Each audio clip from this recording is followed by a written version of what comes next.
Bueno, buenos días. Estaréis presente el seminario del día pasado, ¿no? Un poco. Hubo unos acontecimientos especiales. Fue el más importante fue la muerte del rey por consejo de Krishna, y la introducción que hicimos de este autor, Joan Carles Melick, sobre la sabiduría del incierto. Yo quería empezar hoy el seminario haciendo una introducción sobre este personaje, y me gustaría remarcar dos aspectos del pensamiento de Joan Carles Melick. ¿Lo digo? Melick. Uno es el referente al que él hace de los libros, en el que él habla de una transformación, de una conformación a través del relato, y que es necesario leer para poder pensar. Sería un poco eso.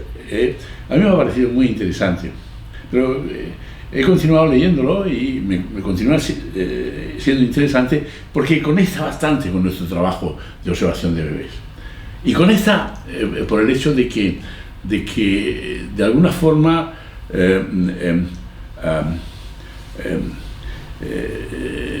nosotros hacemos algo similar la observación es algo similar a la lectura, pero él remarca una idea básica, que en otro de sus libros, primero sobre la filosofía de la finitud, él remarca la idea de la necesidad de la presencia total, la necesidad de la presencia total en la lectura, ¿no? Y esa presencia total en la lectura significa una actitud ética, que es lo que él defiende básicamente con la lectura y con su estar en el mundo. Una actitud ética frente a una actitud diferente metafísica, ¿no? Y esto me llevaría un poco a contestarte tu pregunta cuando me dijiste para qué el Mahabharata en relación con la observación de bebés, ¿no? Pues está muy cercana a la observación de bebés. Un día. De alguna forma la observación de bebés, con su preocupación permanente, ¿no? Es un estar presente con atención y con totalidad en la situación. Esa es la observación de bebés, ¿no? Pero ha habido una coincidencia en relación con este autor, una coincidencia en relación con el pensamiento. Por ejemplo, me ha sorprendido que él sigue autores que nosotros hemos seguido en todos los seminarios de Bion, ¿no? Empieza bajo la égida de Heráclito, entonces nombra a Montaigne, a toda una serie de autores muy interesantes. O incluso si coges la música, ¿no? Cita autores que hemos citado aquí, ¿no? Por ejemplo, a Schemberg, recordáis que lo recordamos con la muerte transfigurada, porque hay una referencia a esta situación primitiva. Pero la coincidencia se hace grande cuando realmente, desde el punto de vista, ¿cómo se puede llamar? Gráfico o pictórico o no sé qué, a él se le ocurre hacerlo. En el centro del libro hay unas cuantas fotos que son interesantes. Una de ellas es muy significativa porque es de Leonardo da Vinci, que es la Virgen, Santa Ana y el niño. ¿Recordáis esta imagen? Sí. ¿Lo recordáis por qué con respecto a nosotros? Nos lo dijiste el día pasado, ya, creo. O sea, la cosa es que en nuestro trabajo sobre la unidad originaria, nosotros pusimos no solamente la imagen de Santa María Santa Ana y la Virgen, o sea, la Virgen y el Niño, sino que pusimos otra imagen también de Leonardo da Vinci, en fin, que yo me preocupé de ir a verlas en el Louvre, ¿no? Están en el Louvre, ¿no? Que es muy interesante. Bueno, esto es una extraordinaria coincidencia, ¿no? Es decir, es bien claro que Giancarlo lo utiliza para mostrar la idea de inclinarse sobre la lectura, la postura de inclinación. La postura de inclinación y dedicación de la madre, o sea, lo que él quiere mostrar es la inclinación de la madre sobre el niño, y lo que nosotros inclinábamos sobre todo en la segunda imagen es la idea de la presencia del tercero, que es el padre, señalando con el dedo el tercero, ¿no? Nuestra idea era para hacer la unidad originaria, pero yo he encontrado una enorme en fin, similitud entre el pensamiento de los dos, y que es muy ilustrativo en ese sentido, pero sobre todo porque la cosa básica es que hace referencia al aspecto ético de la cuestión. Este hombre se califica de antimetafísico, anticartesiano y antikantiano. De alguna forma él quiere ser maestro de primeros auxilios, de ayuda, ¿no?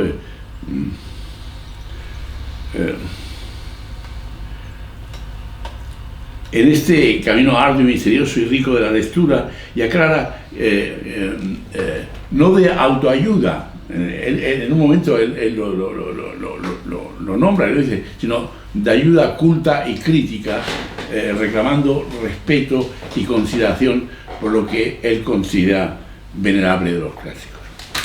A propósito de todas estas cosas, yo he pensado que, bueno, como hay esta coincidencia entre el pensamiento de Giancarlo y el nuestro, yo quería hacer referencia, y como este libro, bueno, pues mucha gente no lo tiene y no lo habrá leído, nosotros en el libro de Aprender del Bebé, filosofal psicoanalítico, en el capítulo Introducción, los pensadores, yo voy a permitirme hacer una citación un poco amplia sobre esto de la lectura, que es lo que dijimos en el año, el libro está publicado en el 10, aunque fue terminado en el 7, ¿no? Y tardó 3 años en publicarse. Es de 1907, de 2007, ¿no? Estas consideraciones. Ahí decía los pensadores. Entra con una cita de Bion, que dice: Virgilio y Homero y Milton no escribieron poesía, escribían con seriedad. Punto. Y pone con seriedad, lo pone entre comillas, y poesía lo pone entre comillas. Escribían poesía porque era el modo más serio de escribir. Se contradice en el siguiente párrafo. Ante una pregunta que se hace Bion en uno de sus personajes: ¿crees que escribían religión? Bion, el psicoanalista, le contesta: indudablemente no. Creo que Ruskin tenía razón. Los más grandes de ellos escribían la verdad en la medida de lo posible. Daros cuenta de qué forma un poco retorcida, pero muy clara, habla sobre lo esencial que hay en la lectura.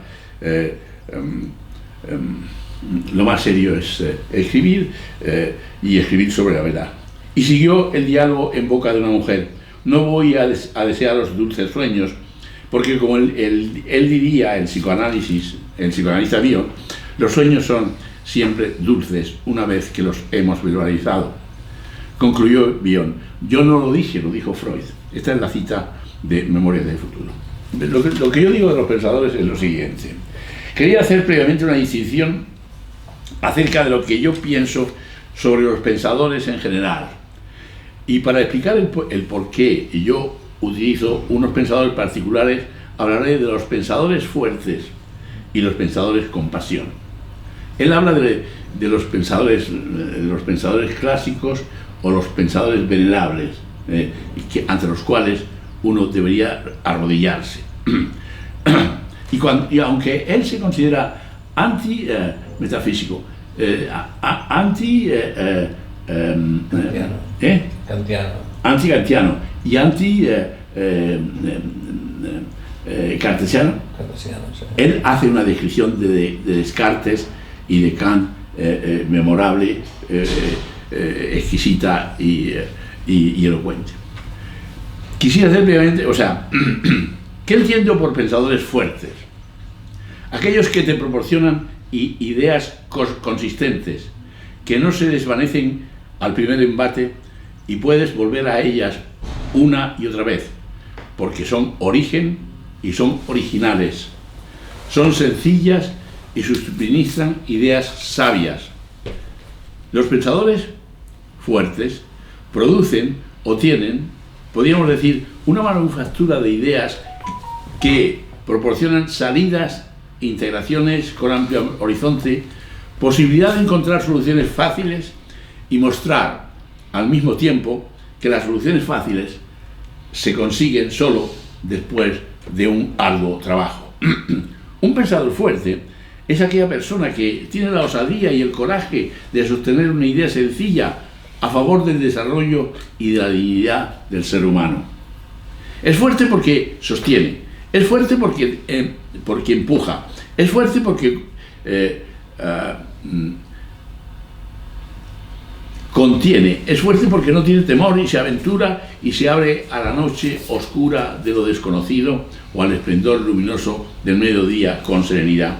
Es rayo, relámpago y atronadora palabra que contraría y despierta. Es como frialdad aterradora y posterior refugio acogedor. Y dada la debilidad de nuestro pensamiento, no hay más remedio que admitir que en la comprensión de los textos de grandes pensadores, y esto lo que voy a decir ahora lo dice en Gadamer, pensadores clásicos o pensadores fuertes, se conoce una verdad que no se alcanzaría por otro camino. Esta última frase es de Gadamer, no es mía.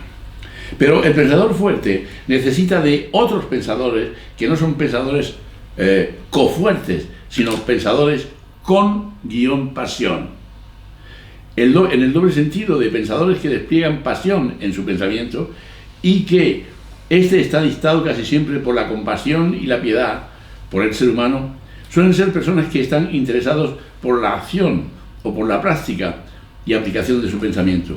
A mí me han interesado los pensadores fuertes en el origen de una idea y coherentes con ella, y sus personas son como Sócrates, Agustín de Hipona, Spinoza, Nietzsche, Kant, Freud, Klein, y los pensadores con pasión por los que siento una especial inclinación, admiración, aprecio, cariño, entrañabilidad, que son autores quizá menos citados como Bion, Wieck, Zambrano, Arendt o Rilke.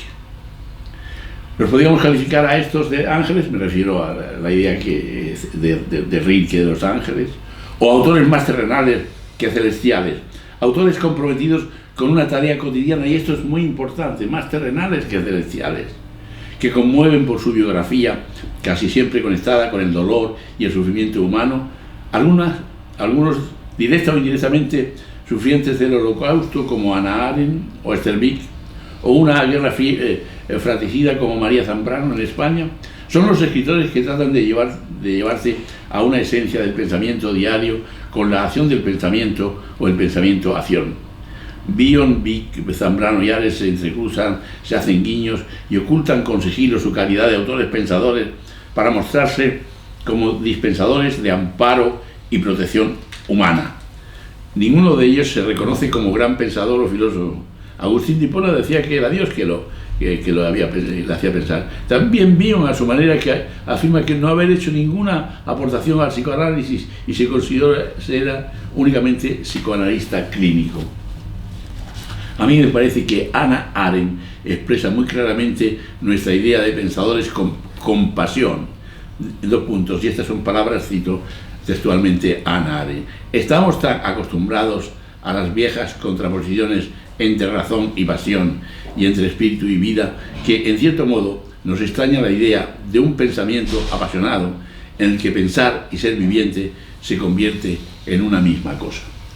Bien, dicho esto, bueno, yo quería decir entonces, por tanto, 2 palabras de este personaje que, por ser útil para nuestro trabajo, y antes de referirme a los textos que vamos a ver hoy, se refiere concretamente a un aspecto de la lectura que hemos visto, que es el aspecto de la lectura fundamental, es la transformación. Pero la transformación, ¿cómo se hace? La transformación se hace a través de la educación. Y él acota un pasaje muy interesante de Hannah Arendt sobre sobre estos pensadores, ¿no? Porque yo he dicho que, de alguna forma, yo he considerado a Jean Carlas como un maestro. Él intenta ser un maestro con todas estas cosas de la lectura. Y él recurre sobre todo y se inspira mucho en Elias Canetti, ¿no? Pero él hace, antes de hacer una cita sobre Elias Canetti y el maestro, él hace una cita sobre esta idea de la educación. Esta idea de la educación es una idea interesante, ¿no? Es decir, porque ¿cuál es nuestro papel? ¿Cuál es nuestro papel como pensadores en la sociedad? ¿Tenemos que hacer algo? ¿Lo nuestro sirve para algo? En fin, no sé si recordáis que en otros momentos yo he hecho una apología de unos pensadores que estaban por culturalizar el mundo, ¿no? Que era en la escuela de Frankfurt, con Adorno, ¿os acordáis? O sea, ellos intentaban hacer una... y de alguna manera en ellos estaba un pensamiento muy fructífero que terminó malamente con el mayo del 58, ¿no?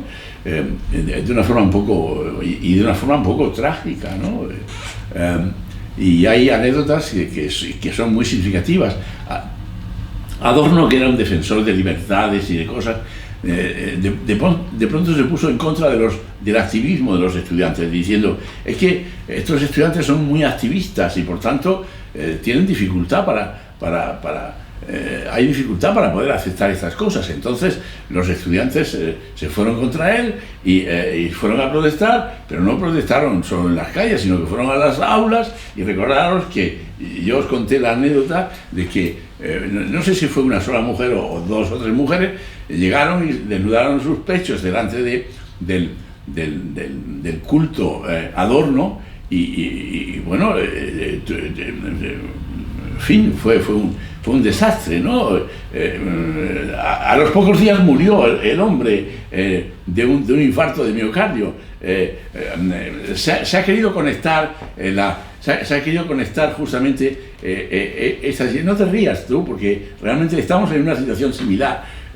Es decir, porque estamos también en la época aquí de enseñar la teta, de los concursos estos, de haber, en fin, yo hablaba el otro día de la Olite esta que escribe un libro sobre Fóllame, o sea, entonces hay una falta no sé, pero realmente se criticó a Adorno en el sentido de decirle, bueno, pero es que Adorno, el mayo del 58 era un homenaje a su pensamiento, podía haber seguido él ese pensamiento siendo más fraternal con los estudiantes, por ejemplo, y ahí le falló. Y en muchas ocasiones se citan las críticas de Feuerbach hechas por Marx. ¿Os acordáis de cuáles son? Feuerbach dice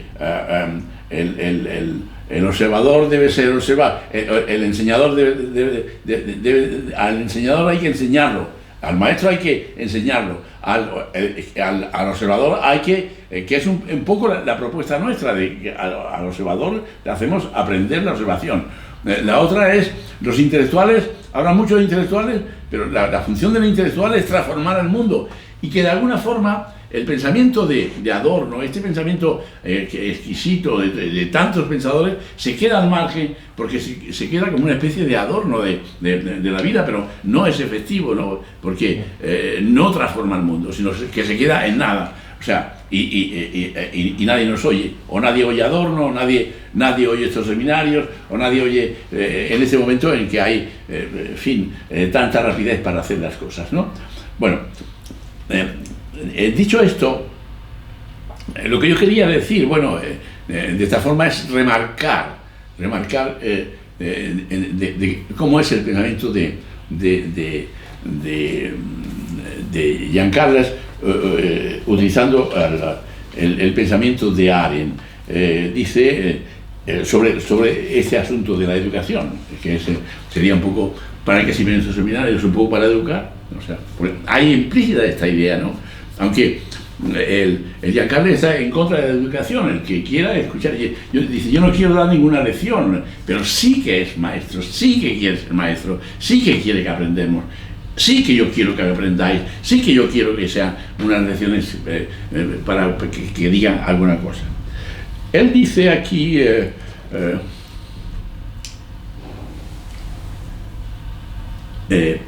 pero hay otros aspectos que son igualmente decisivos en una ética y en una pedagogía desde la experiencia. Es decir, ¿cómo hacer esa pedagogía, ¿no? Y aquí se plantea un problema interesante, doble. Toda educación plantea también indefectiblemente un reto entre lo que es viejo y lo que es nuevo, entre un mundo ya predado y ya construido, viejo y persistente, y la evolución de un recién llegado. Vosotros sabéis que ya lo he tratado yo en muchas ocasiones, en los seminarios, se trata en el libro de Aprender del bebé, de qué manera la idea de Arendt es la idea de la natalidad, y la idea de natalidad es la llegada de un nuevo ser. Llega lo nuevo. Y lo nuevo es lo que transforma. Y ¿qué es lo que dice Levinas? Lo nuevo es lo que hace el infinito, lo que añade una calidad a la situación que hace infinito.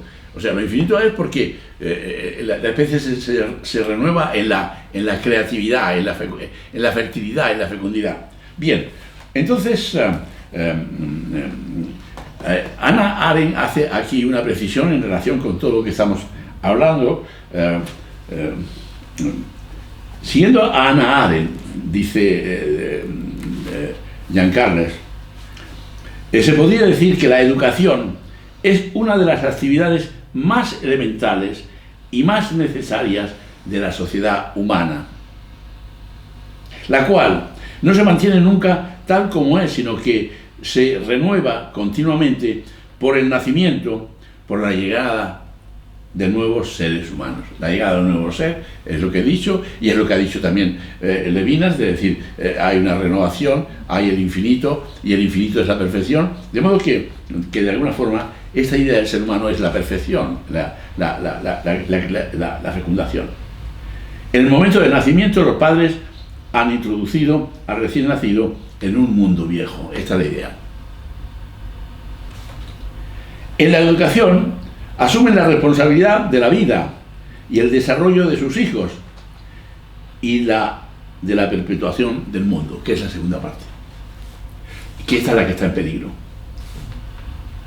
Estas dos responsabilidades no son coincidentes y sin duda pueden entrar en conflicto en una con la otra. Daros cuenta de cómo entra en conflicto con Adorno, la chica Adorno que defiende una libertad, y la chica que dice: usted no defiende la libertad, mire usted, yo salgo los pechos y usted se asusta y se muere. La responsabilidad del desarrollo del niño, en cierto sentido, es contraria al mundo. El pequeño requiere una protección y un cuidado especiales para que el mundo no proyecte sobre él nada destructivo. Pero también el mundo necesita protección para que no resulte invadido y destruido por la embestida de lo nuevo que cae sobre él con cada nueva generación. ¿Cómo? Porque, es decir, hay lo nuevo que regenera, pero hay lo nuevo que pone en cuestión todo lo demás, y por tanto hay el peligro de la destrucción, ¿no?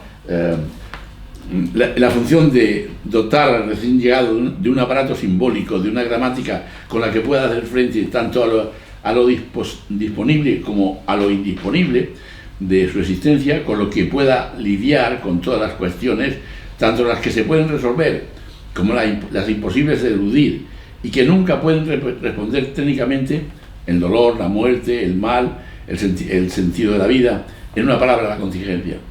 Pero al mismo tiempo, y recuperando la idea de Hannah Arendt, la educación tiene el reto de velar por la transformación del mundo, que es el otro aspecto importante, por la radical novedad que cada nacimiento lleva en sí mismo. Por eso, la educación debe ser renovadora y conservadora a la vez. Ha de mirar el pasado y el futuro desde el presente. Y termino con la cita de Arendt. Precisamente por el bien de lo que hay de nuevo y revolucionario en cada niño, la educación ha de ser conservadora. Tiene que preservar ese elemento nuevo e introducirlo como novedad en un mundo viejo que, por muy revolucionario que sea sus acciones, siempre es anticuado y está cerca de la ruina desde el punto de vista de la última generación. Este es el consejo de Arendt, ser conservador, que corresponde también un poco a la actitud de Adorno, que era conservadora, pero no. Y que esto, de alguna forma, lleva a un conflicto a los autores de una forma desesperada, porque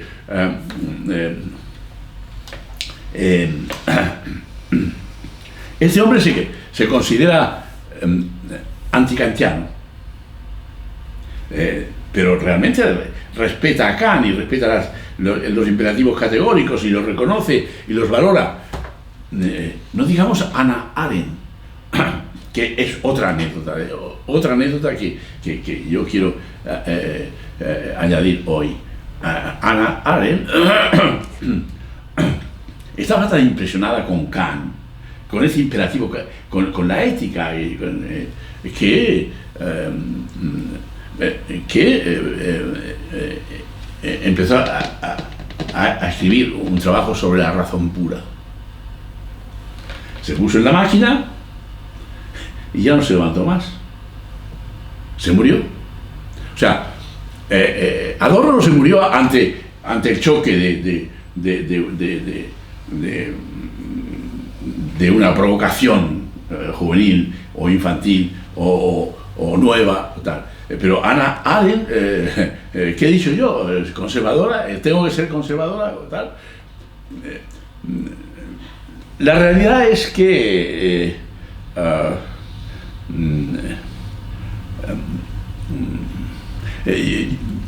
yo no sé si Arendt puede hablar con esa facilidad porque no tuvo hijos. Ella no tuvo hijos. Wieck tampoco tuvo hijos y habla también con esa necesidad, con esa claridad de su método de observación. No tuvo hijos. Bueno, esta es una cuestión que yo planteo ahí, que está y que queda ahí, en fin, en camino. Solo quizá para finalizar, otra puntualización en relación con todo este asunto de Arendt y Adorno, ¿no? Y una puntualización más.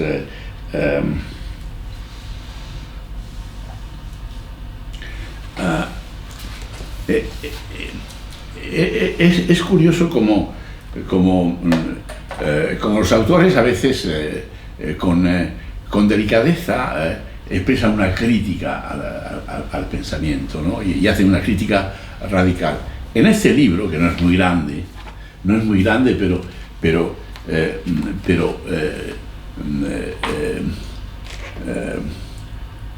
Giancarlo hace una cita de Heidegger.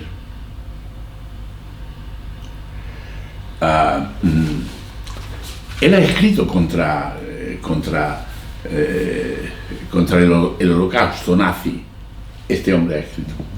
Adorno ha escrito sobre el holocausto nazi. En un momento, yo no sé, no recuerdo bien, él dijo de no escribir más como protesta contra un holocausto similar, ¿no?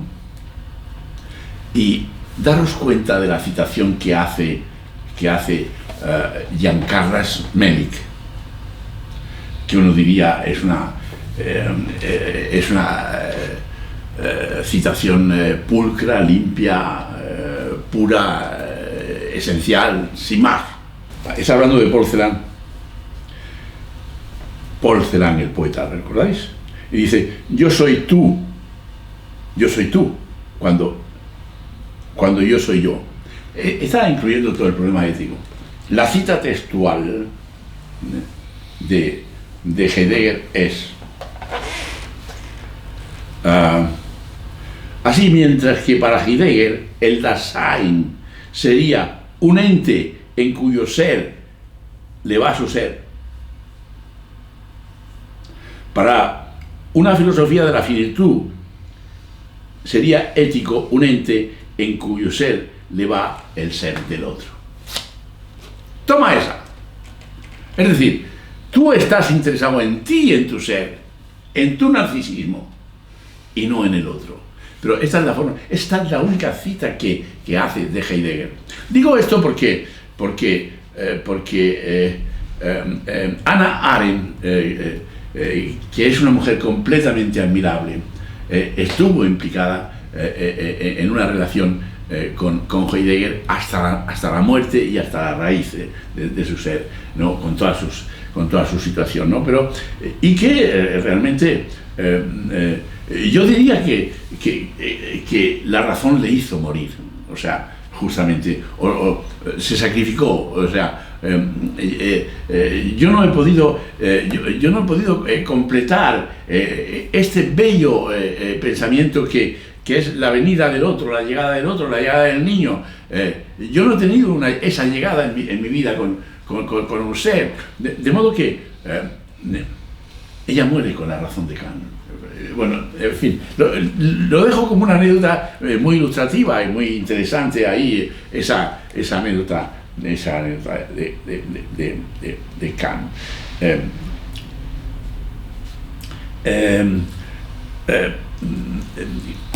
Quizá retomaremos otra vez el pensamiento de Carles en algún otro instante, sobre todo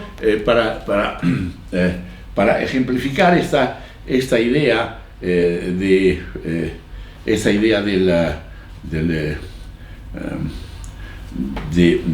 la maternidad, ¿no?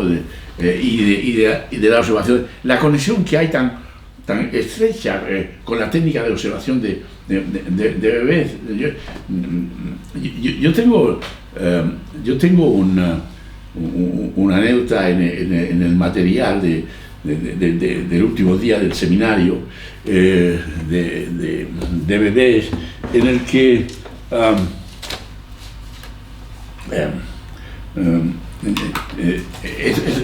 antes de Navidad. Yo tengo aquí Pinta, y le pregunté a los compañeros qué quería decir Pinta. Ah, no, usted dijo que que el observador ha hecho como una pintura para pintar las cosas, ¿no? Es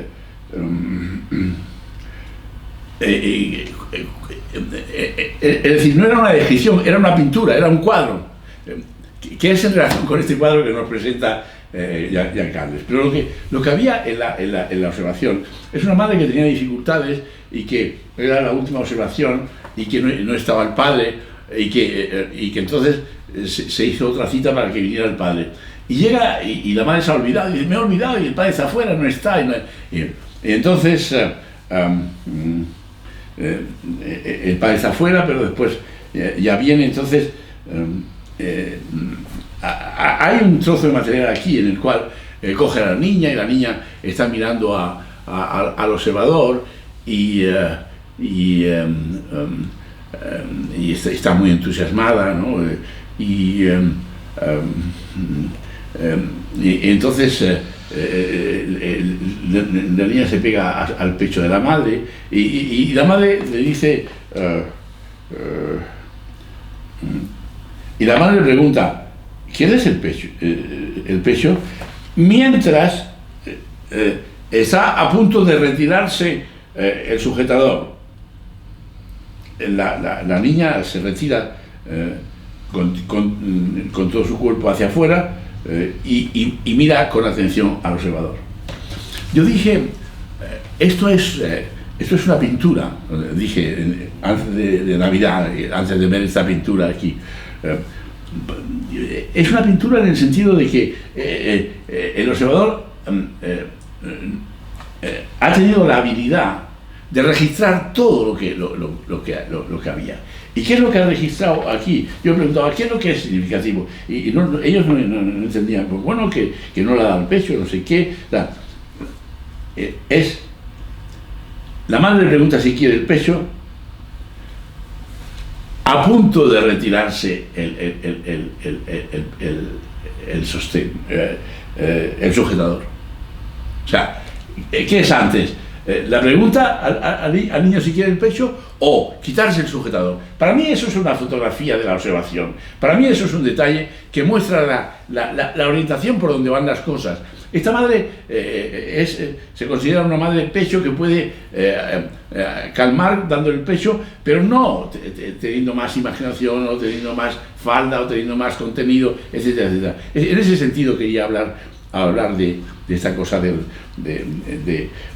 lo importante de la presencia total del observador, lo importante que es una presencia ética, es la característica, exactamente igual que la lectura. Conectar la ética en una palabra. Lo que quería es conectar la ética de la observación de bebés y la ética de la lectura que Giancarles nos dice. Dicho esto, aunque sea algo tangente, en esta situación, ¿qué te parece que buscaba el niño mirando al observador? Buscaba la relación, buscaba el pensamiento, buscaba la comprensión, buscaba pensar más que alimentarse del pecho de la madre. O sea, buscaba su propia autonomía y la relación con los otros. Buscaba establecer, no centrarse en sí mismo como Heidegger, el ser en sí mismo, alimentarse, sino el ser del otro, la ética, Levinas y compañía. ¿Me explico? Buscar el ser del otro, eso buscaba. ¿Me explico? Es decir, un comportamiento ético. El buenos días de Levinas, mirar el rostro del otro, etcétera, etcétera. ¿Estamos?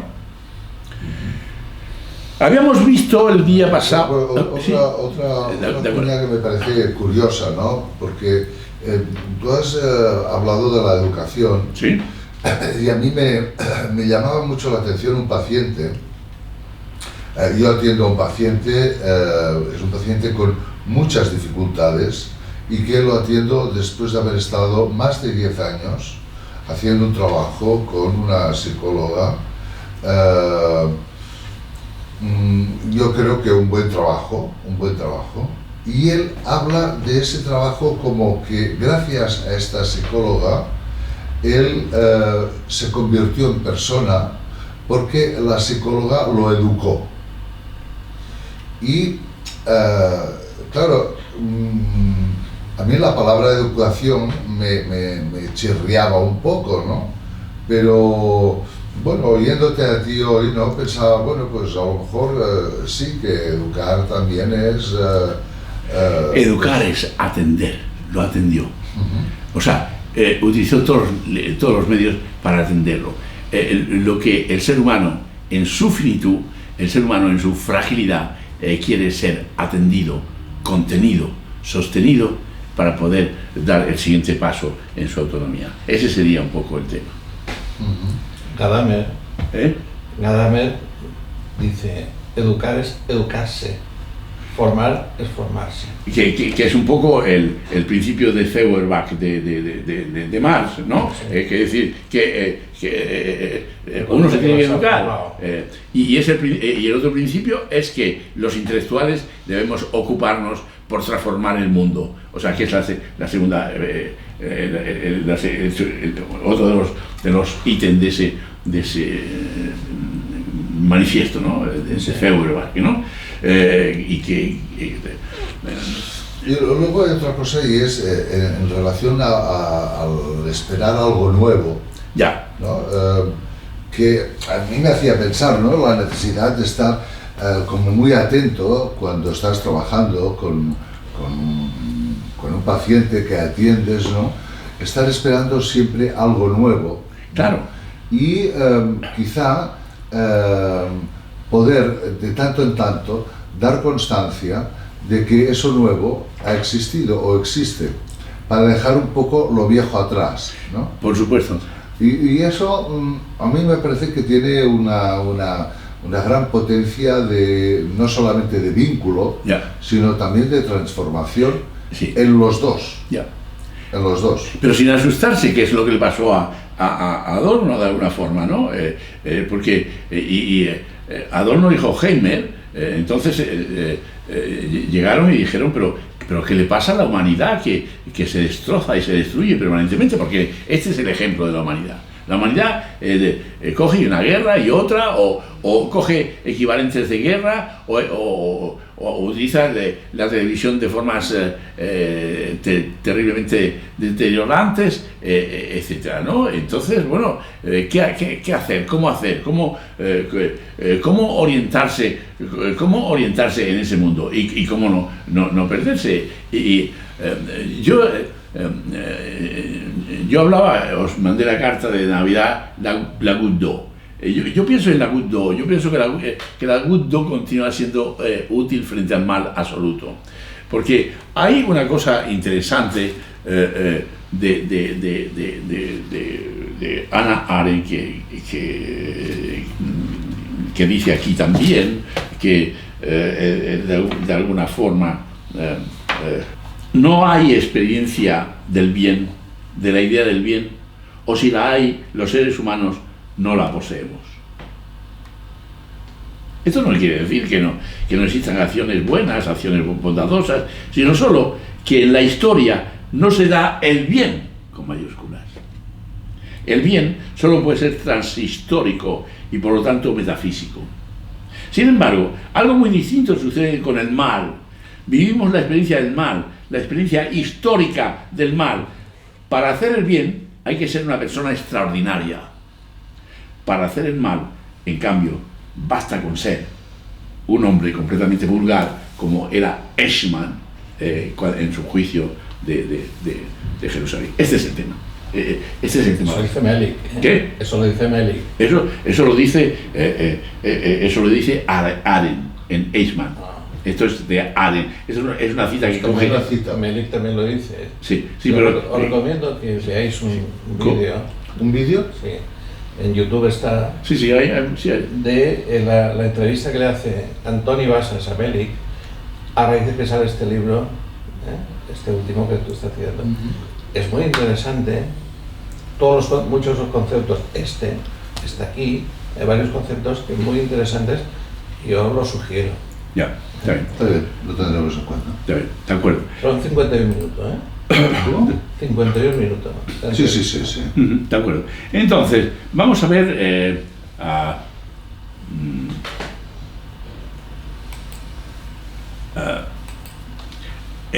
a continuar con el relato, porque es en el relato donde vamos a ver estas cosas, todas esas cosas, ¿no? Lo que habíamos visto en el relato es que, bueno, una cosa tremenda, ¿no?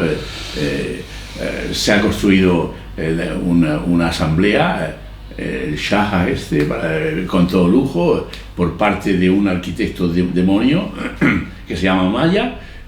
Viene toda la gente, reciben a la gente, pero no, para hacer eso, que todavía no se ha hecho, el Raja Suya no se ha hecho todavía, se estaba preparando. Había que matar a Jarasandha, le dice Krishna, y realmente Krishna coge a Bhima y tal, y se lleva a Jarasandha a una lucha y mueren.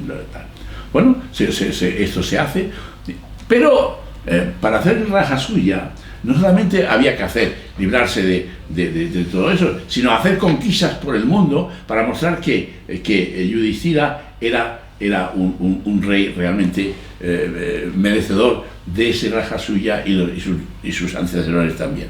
Entonces, la ciudad de Indraprastha estaba en vilo, la gente estaba muy emocionada por el hecho de que Yudhishthira fuera a realizar este Raja Suya, y los preparativos estaban allá. Estaba Vyasa, que era el autor del texto, y el abuelo de ellos, porque era una parte importante.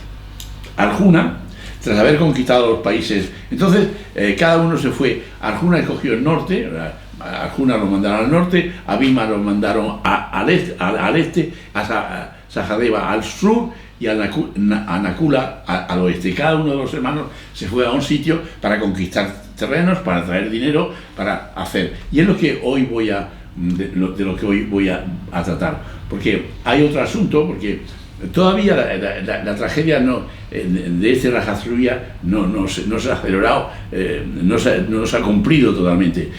¿Por qué? Porque hay estos sentimientos que están detrás, que son importantes, que son los que determinan justamente todas esas situaciones. En fin, y que hay que tener en cuenta, ¿no? En fin, todo lo que esto genera emociones, genera sentimientos. Solo doy como antecedente algo muy importante que descubrió una psicoanalista kleiniana que se llama Klein, que es la envidia. Pero todo esto va a despertar envidias terribles y va a haber muertes terribles hasta que se constituya la guerra total y en fin, con otros muchos acontecimientos. Entonces Arjuna, tras haber conquistado los países que encontró en su camino, se dirigió al reino de Salva, a quien derrotó fácilmente. Continuó avanzando sin conocer la derrota. Luego Arjuna llegó a la ciudad llamada Pragyotishka, gobernada por el gran Bhagadatta. Os doy los nombres porque, aunque no suenan, cuando se oyen muchas veces os pueden servir y vosotros hacer conjunciones y articular pensamientos en torno a determinados hechos o acontecimientos. El Bhagadatta era un alma noble y uno de los pocos a quienes debían respeto tanto los jóvenes como los mayores. También los devas le respetaban. Era un hombre justo y bueno. Arjuna y Bhagadatta lucharon durante 8 días y 8 noches hasta que Bhagadatta fue derrotado. Pero daros cuenta que aquí hay una moral dentro de esta lucha. No digo que haya una ética, pero sí una moral. Entonces se dirigió a Arjuna con una vistosa sonrisa y le dijo: yo fui un gran amigo de tu padre. Me complace contemplar tu valor, que ha logrado incluso abatirme. Dime, ¿qué es lo que debo hacer por ti? Arjuna le rindió honores, se postró ante él y le habló de su hermano y de las esperanzas que tenía de realizar el Raja Suya. Luego invitó al experimentado guerrero a ir a Indraprastha, a la que Bhagadatta accedió con sumo agrado.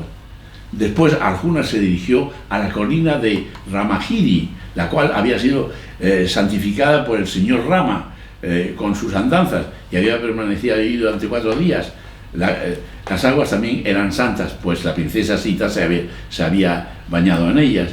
Arjuna tuvo que pelear con los famosos hermanos allí, Trigarta, y a partir de ese momento los venció, y estos Trigarta le declararon odio tremendo y que iban a participar en las futuras guerras, y se iban a vengar otra vez de ellos, de todo este asunto. Por otra parte, estos Trigarta eran muy amigos del Duryodhana, que es el enemigo de los Panda, el primo enemigo. Arjuna les dejó y prosiguió su viaje en dirección al norte, y ahora aquí el texto describe que Arjuna se dirige hacia la naturaleza, llegó a los límites de aquella tierra, de donde vio la cima del monte Meru, el rey de todas las montañas. Vio la cima del monte, o sea, es una especie de analogía o de figura, el monte Meru, el rey de todas las montañas. Vio la cima del monte resplandeciendo bajo el sol de la mañana, como una alhaja de oro. La cumbre estaba oculta, difuminándose detrás de un brillante destello de muchos colores. El resplandor de la montaña podía verse desde varias millas a la redonda. La orgullosa cima, envuelta en los rayos del sol, parecía desafiar al mismo astro rey, devolviéndole todos sus rayos después de embellecerse con su gloria. Era un espectáculo sublime. La cumbre parecía perforar el firmamento y alcanzar los cielos. Arjuna permaneció de pie durante largo tiempo enfrente del grandioso gigante, con su mente sobrecogida por una humildad para él hasta entonces desconocida. Se postró ante él y, muy en contra de su voluntad, prosiguió su camino, confiando que algún día en el futuro lejano pudiera regresar en aquel lugar. Después de escribir que Arjuna había hecho todas sus conquistas, el hombre se va a la montaña, y primero a una montaña donde había estado un dios anterior, y su mujer Sita, y se baña en el río, y luego admira toda esta belleza de la naturaleza. Se postró ante él, muy en contra de su voluntad, prosiguió su camino, confiado que algún día en el futuro lejano pudiera regresar a aquel lugar. En las laderas de la parte del sur del monte Meru crecían unas enredaderas llamadas jambu.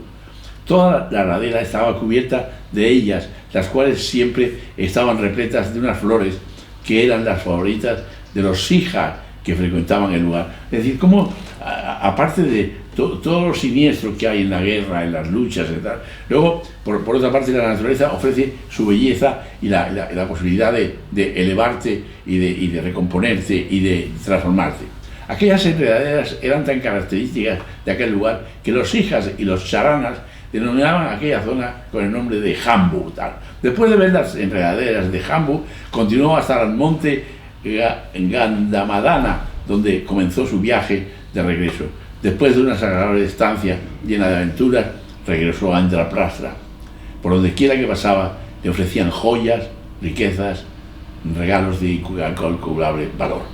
Este es el viaje que ha hecho Arjuna y que lleva como regalo a su hermano para que haga el Rajasuya. El siguiente es Bhima. Había emprendido su marcha en dirección oriente, cruzó el reino de Panejala y llegó a Mitila, donde fácilmente venció al rey de aquel país. Luego se dirigió a Shedi, donde se encontró con Sisupala, que se os quede este nombre porque va a ser importante en los dramas posteriores. Sisupala, y le habló del Rajasuya que iba a realizar Yudhishthira. Sisupala le recibió con todas las muestras de afecto y le dijo que con toda certeza estaría presente para aquella gran ocasión. Bhima continuó hacia Kosala, Ayodhya, y luego fue a Giribraja, donde fue agasajado por Shahadeva, el jovencísimo rey de Magadha, que su padre, que es el hijo de Jarasandha. Después de contarle lo de Rajasuya, Bhima puso fin a su conquista y regresó a Indraprastha cargado de riqueza del oriente. La gira de Shahadeva tuvo también mucho éxito. Derrotó al famoso rey Dantavantara, Otro de los poderosos reyes que se sometió fue Selimán, también venció a Binda, a Nubinda, luego fue a la ciudad de Mahismati y luchó contra el rey Nila, conquistó todos los reinos del sur. Sahadeva quería ganarse la amistad del rey Raskasa Vibhishana y se acordó de su sobrino Gastoshaga. Bhima había tenido un hijo con un diablo que se llamaba Gastoshaga, ¿no? Quien apareció ante él le dijo: ¿qué deseas de mí? Y entonces Sahadeva le abrazó cariñosamente y le dijo: Gastoshaga, quiero que vayas a Lanka, de Sri Lanka, ¿no? La capital de Vibhishana. Quiero que le invites a asistir al Raja Suya. Gastoshaga se dirigió a Lanka y por el camino vio el puente que había sido construido por Sri Rama para cruzar las aguas que separaban la India de isla de Lanka. Eso debe ser Sri Lanka, ¿no? Sri Lanka. Se postró ante él y continuó su camino hasta que llegó a la capital de Vibhishana. Se dirigió al palacio del rey y se presentó ante los guardianes anunciándose como el sobrino de Yudhishthira, el rey Pandava. Decidle a vuestro rey, dijo, que en la gran Barja los grandes Pandavas, amigos de Krishna, gobiernan en Indraprastha. Yudhishthira, el mayor de los Pandavas, piensa realizar el Raja Suya. Yo he sido enviado por Sahadeva, su hermano más joven, con un mensaje para vuestro rey. Llevaron su mensaje al rey, tras lo que Vibhishana ordenó que le trajeran su corte. Gastoshaga contempló el gran Vibhishana y, recordando que era un devoto del señor Rama, se postró y permaneció respetuoso en silencio hasta él. Mirando el rostro bondadoso y noble de Vibhishana, Gastoshaga se acordó de su propio tío Yudhishthira. Ambos tenían un gran parecido. Aquí se remarcan las características bondadosas y positivas y éticas de los personajes. Eres bienvenido a Lanka. Háblame más de los Pandavas. Me gustaría saber sobre todos ellos y especialmente de Yudhishthira, quien según se dice es el hijo del Dharma, que tiene todas las características de bondad y de honestidad. Gastoshaga estaba muy feliz de poder hablar de su tío y de su padre. Le dijo que su padre era hijo de Vayu, porque su padre que era Bhima, le había concedido el Vayu, el dios del viento, y le contó todo acerca de los Pandavas y de su valentía. Vibhishana estaba complacido de oír hablar de los Pandavas, de su bondad, de su valor y de su amor por Krishna. Le entregó muchas joyas y costosos regalos, y después de honrarle como enviado de un gran monarca, le mandó de regreso. Sahadeva estaba muy complacido con su sobrino por haber llevado a cabo su misión de forma tan brillante. Luego Sahadeva fue al reino de Pandya y llegó a la ciudad de Chitrangada, la esposa de Arjuna.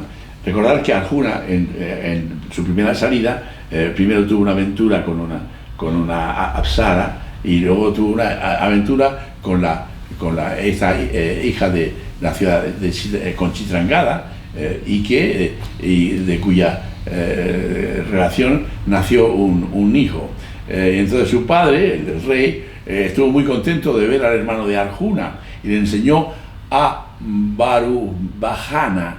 Varubhahana era el hijo de Arjuna y de Chitrangada, la hija de este rey, que el rey le dijo: sí, yo te doy mi hija, pero con tal de que me des un nieto. Y le dio un nieto que se llamaba Varubhahana, y que este sobrino era su primo, por tanto, ¿no? De alguna forma era primo de él. Sahadeva también les invitó a asistir al Raja Suya, y con esto concluyó su gira y regresó a Indraprastha cargado con los regalos de todos los reyes. Mientras, es que este es el último, Nakula ya había regresado después de una victoriosa gira por el occidente, se había encontrado con los Vrishnis en Dwaraka, había invitado a Vasudeva.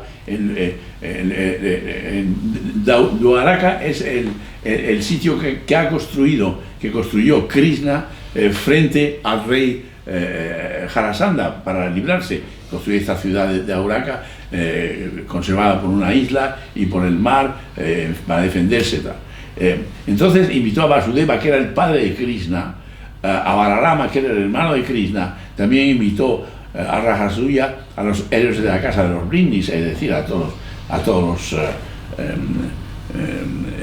familiares de Krishna. Mientras, ¿cómo estamos el tiempo? Sí, tenemos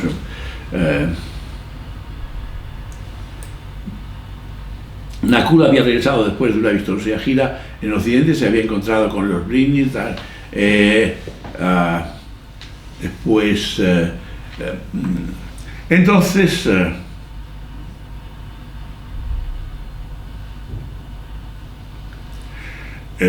Krishna y Vyasa hicieron todos los preparativos para el Rajasuya. Vyasa realizó los ritos preliminares y se enviaron mensajes para invitar a todos los reyes. Yudhishthira se encargó a Natadura que fuera a Nakula, que fuera los que faltaban eran los primos más cercanos de Hastinapura. Bhisma, donde estaba el tío Bhisma, estaba Drona, estaba el rey Dhritarashtra, estaba Vanlika, Somadatta, Burisbarras, y estaban Radeya, Sakuni, es decir, todos los personajes fundamentales que van a aparecer ahora estaban en Hastinapura, y los fue a invitar personalmente a cada uno de ellos. Entonces la ciudad se adornó y se vistió, parecía la ciudad de los dioses. Las riquezas se habían literalmente volcado en las arcas de Yudhishthira, con todo lo que habían traído los hermanos y la gente, si le habían traído. Y este es un asunto que no se entiende mucho, ¿no? Porque Krishna le cedió dijo que se diera el cargo de encargarse de la tesorería de todos los regalos a Duryodhana. Y Duryodhana pudo ver, y este es un aspecto importante, que Duryodhana pudo ver el homenaje del que eran objeto los Pandava y su gloriosa posición. No expresó palabra alguna, ocultando los sentimientos que andaban en su corazón, pero estaba furioso de envidia con aquellos primos suyos que, a pesar de sus repetidos intentos de destruirles, habían logrado llegar a ser tan ricos y poderosos. Es decir, los habían intentado quemar, les habían dado una tierra inhóspita y ellos iban creciendo enormemente. Y entonces aquí se construye un elemento, que es el elemento que yo anunciaba, que es la envidia. Él estaba furioso de envidia, aquellos primos suyos que, a pesar de sus repetidas historias, no se acababan. Su corazón estaba a punto de romperse, pero no permitió que nadie advirtiera sus sentimientos, ni el odio que devoraba sus entrañas. El Rajasuya seguía su marcha, estaba siendo un gran éxito. En medio de tanto júbilo y emoción llegó el día de la coronación. Era un acontecimiento impresionante. Allí estaban todos los rishis para derramar sus bendiciones sobre Yudhishthira. Narada también estaba allí, el sabio, ¿no? Pero su mente no estaba en el momento presente. Estaba sumergido en pensamientos de tiempos venideros.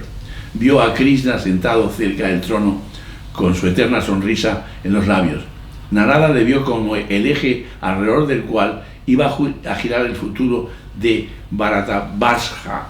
El Krishna que él veía no tenía una sonrisa en los labios y sus ojos. Estaba serio, triste. Todas sus expresiones eran de consternación. Narada giró sus ojos hacia Yudhishthira y contempló al inocente monarca que sería la causa de la destrucción de toda la raza de los Kshatriyas.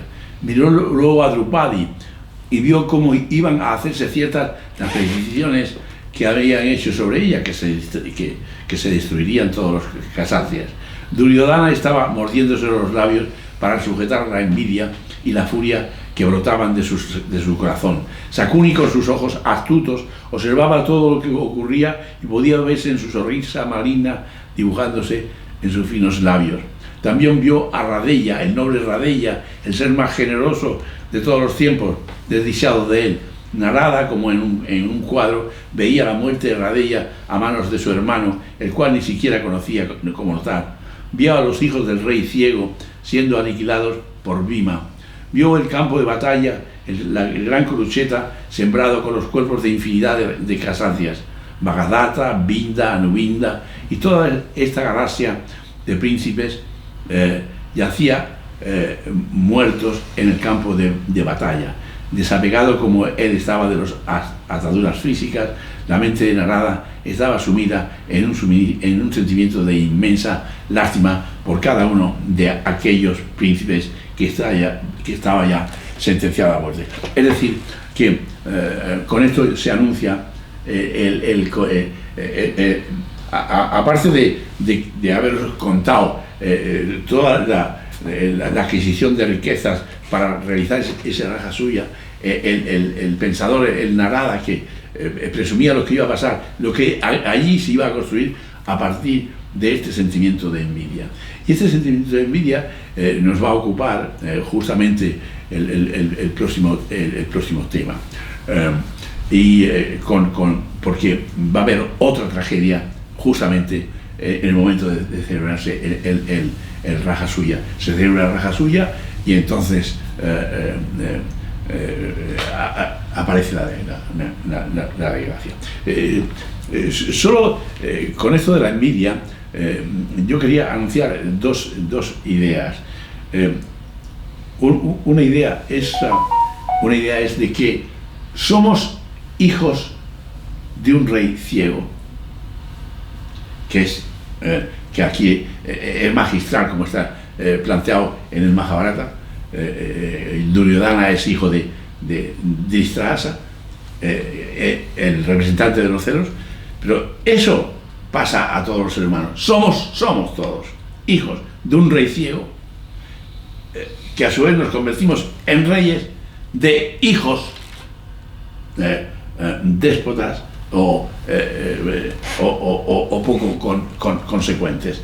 Este es un poco el mensaje que el Mahabharata intenta darnos y que intentaremos tratar en el próximo seminario en relación con los acontecimientos que van a suceder. ¿De acuerdo? Muy bien.